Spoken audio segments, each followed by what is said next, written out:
Kung ilalarawan ang aking ina, marahil hindi sapat ang haba ng video na ito upang maikwento ko kung ano at kung sino siya bilang ina sa aming 5 magkakapatid.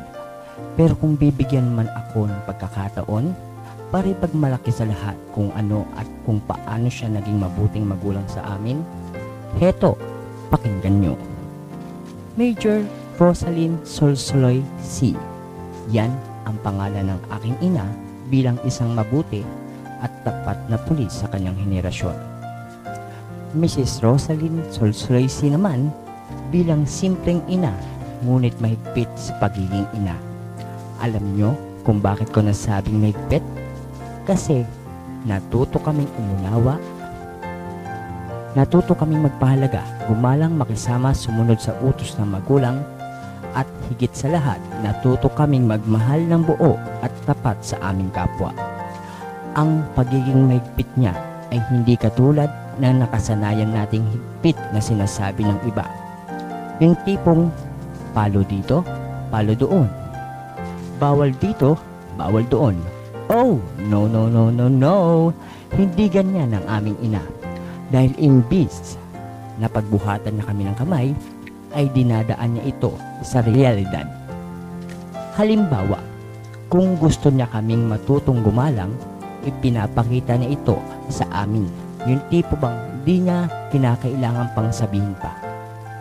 Kung gusto naman niya kaming matuto sa buhay, imbis na utusan niya kami, sinasabihan niya kaming tingnan kung ano ang ginagawa niya. Dahil isang araw, kami naman daw ang lalagay sa posisyon niya bilang isang magulang. Ayaw din niya kaming pinapalo.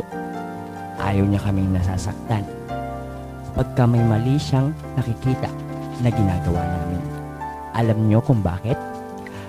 Hindi kasi natatapos sa palo ang kaalaman sa pagiging mabuting tao, kundi mas ipapaliwanag niya pa ng maigi kung ano ang aming mali at kung ano ang dapat namin gawin. Nang sa gayon, sarili pa rin namin ang magtuturo sa amin para hindi na maulit ang nagawa naming mali. In short, lumaki kaming hubog sa payo at pagmamahal. Kaya kung ano kami ngayon, hindi kakulangan ng magulang namin yon, kundi sarili naming desisyon yon. Dahil kung magkamali man kami balang araw, alam na namin kung paano itama ito at bumangon muli. Ang aking ina na ata ang pinakamaintindihin sa lahat. Dahil kung sino at ano ang gusto namin, hindi niya kami pinakikialaman.